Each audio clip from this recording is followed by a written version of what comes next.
Hey everybody, Dan here with Pain Free You. So today I wanted to talk about fear or calm. I think you have an idea where I'm going with this, but let's chat about this in a minute. Enjoy the scenery, enjoy a nice couple of fresh air breaths. Breathe in the nature, exhale the indoor living. Been inside working today. And for everybody who says enjoy my vacation, thank you. Really appreciate it. Not really a vacation. I am working, but I'm working at a really cool location. So, sort of vacation, but thank you. So I'm going to enjoy the sounds of nature, the breeze coming off the lake. All right. So today's topic, fear or calm? Which one's better? All right. And if you didn't guess remaining calm, then you probably haven't been watching my stuff for a while.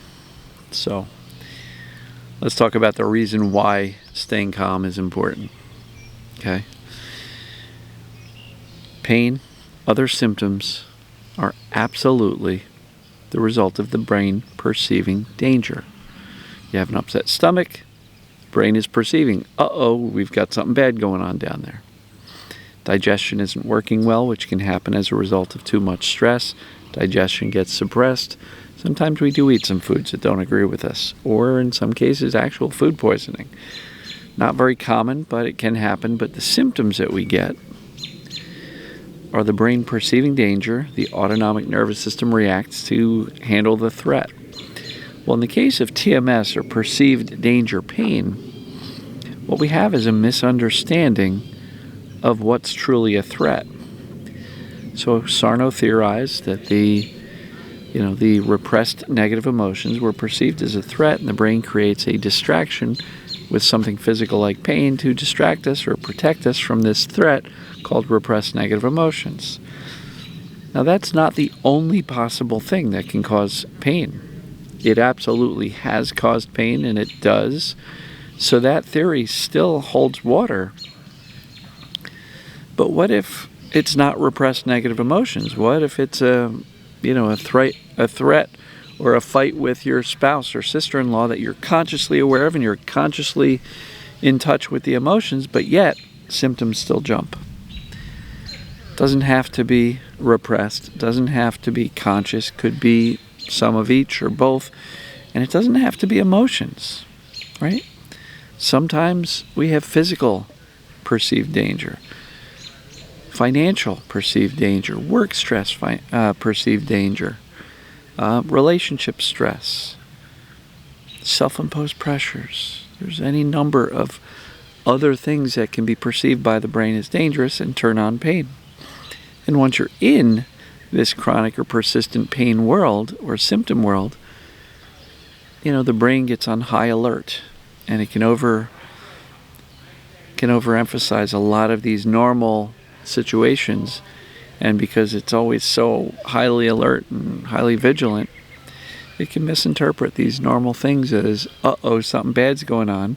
And in that high state of alertness, these triggers, these danger signals can turn on, and new symptoms can occur. Other symptoms can flare up. Symptoms can move, they can shift, right? So what's the best response? Fear or remaining calm? Take a guess. Obviously remaining calm. So why is that important?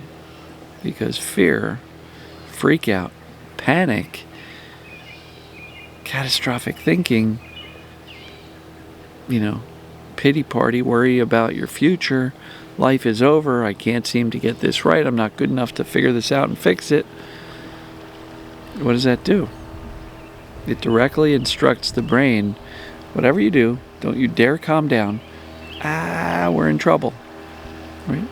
So the fear is not the recommended choice as far as the best way to respond when symptoms are noticed or you become aware of them. right? It's really not a recommendation that I would say will help you. Now, in the case of being out in the woods and holy crap, there's a bear in front of you, fear is a good thing.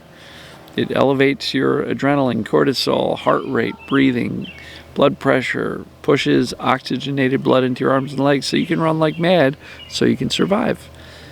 Fear has a purpose.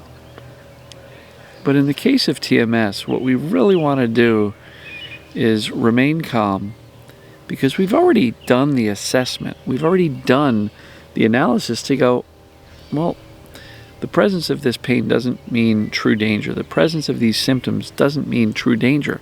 How do we know? Because we understand what this TMS, perceived danger pain, is. We've connected the dots and says, this really makes sense for me. So when we notice or become aware of the sensations or symptoms, or if they take a turn and, spike a little bit, we can use our rational, logical thinking brain to say, I'm going to choose, and it is a choice, I'm going to choose not to buy into the fear. And I'm going to choose to remain calm. I'm going to choose to calmly reassure myself. Why? Because I've done my homework.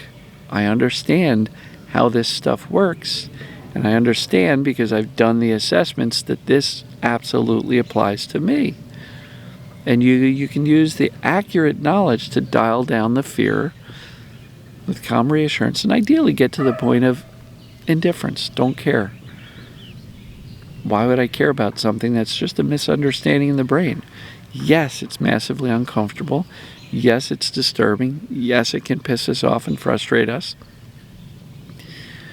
But why choose to have that as your response, which just teaches the brain further or instructs it, whatever you do, don't settle down, we're in trouble. The brain's always paying attention.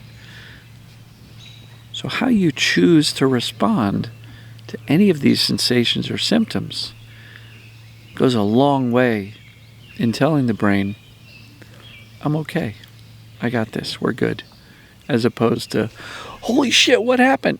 What did I do? Oh my God. You see the difference? And if the brain is in an overprotective state, the last thing you want to do is scare the crap out of it by saying, oh my God, we're in trouble. This is horrible. I don't want to live anymore. Right? And zero judgment for anybody who's in that place. I get it. I understand it. I had 13 years of chronic symptoms. It's not a picnic. Trust me, I know. But what I've learned over the years, not just my own experience, but paying attention to the TMS mind-body community, I've never seen anybody get better by freaking out. Nobody, ever. Panic is not an effective strategy. Freaking out, not an effective strategy. Overthinking, not an effective strategy. Convincing yourself you must have missed something in the emotional discovery part of trying to figure out your past and your childhood, not an effective strategy. Focus on safety now. Feel emotions and feel safe doing that now. That's important. That's how we teach the brain that we don't need a distraction from emotions. How do we teach the brain that we're safe physically? Begin to move more. And if the symptoms show up, call it out for what it is. Say, that's just the brain perceiving that movement's dangerous. I'm going to keep moving anyway. Now, I'm not telling you to torture yourself with 10 out of 10 pain.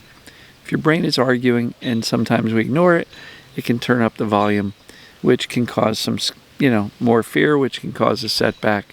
That's not what I'm saying. But when the symptoms are moderate, you got to take a step forward and stop avoiding movement for fear that you may cause symptoms or may cause them to increase. Right? A friend of mine told me about in the anxiety space. In order to overcome anxiety, you must be willing to feel the anxiety. In order to overcome your pain or other symptoms, you must be willing to feel your pain or symptoms. Why?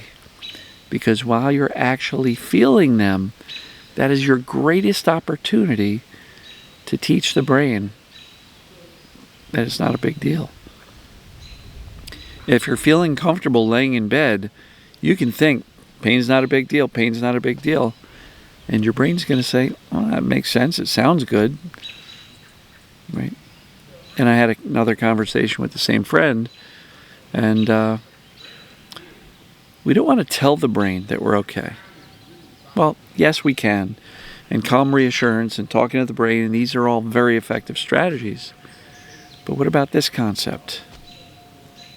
Show the brain that we're okay. What does that look like? Well, it looks like, I did something that I haven't done in a while and it's starting to hurt. Well, your actions are going to show the brain that you're either in trouble and this is a dangerous activity, or that it's not. And I hear all the time, every week in the group calls, every week in the Facebook and YouTube comments, in messages, in emails, people say, well, this is what happened. I chose not to buy into the fear. I chose to remain calm, had a little conversation with my brain, and I chose to keep on my walk instead of turning around and, going home or calling spouse to come pick me up.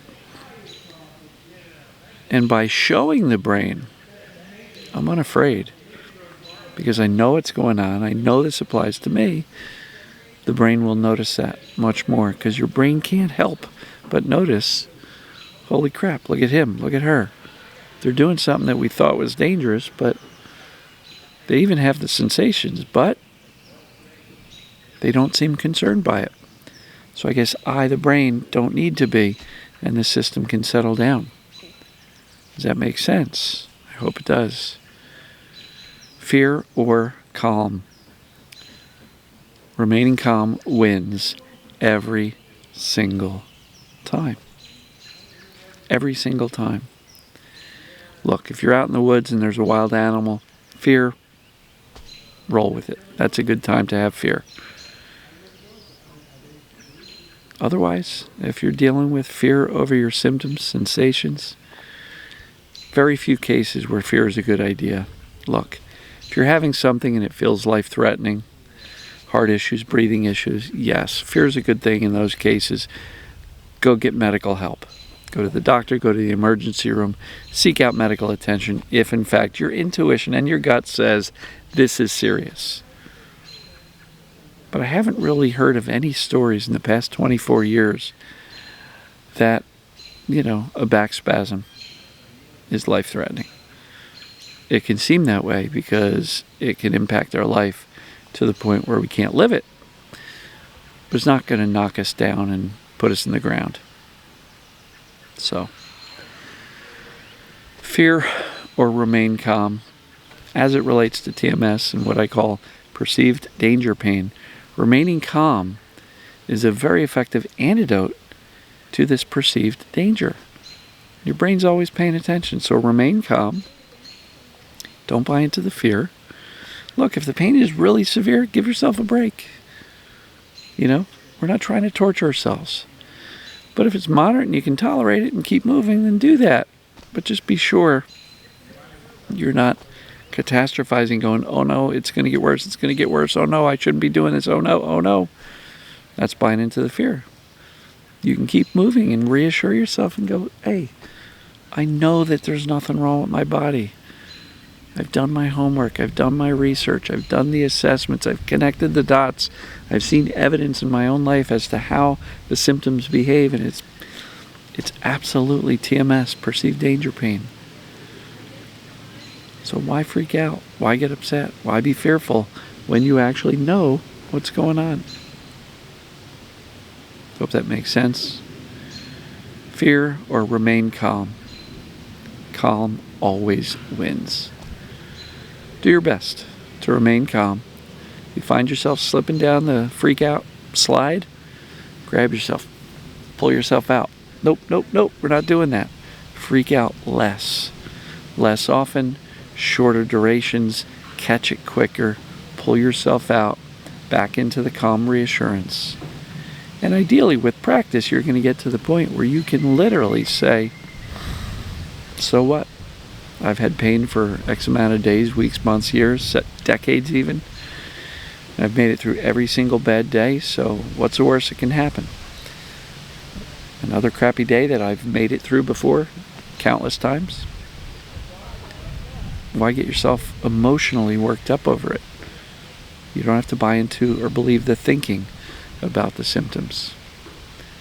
Don't think too far into the future that, oh my God, this is going to be forever. You don't have to. Just know that right now you're safe.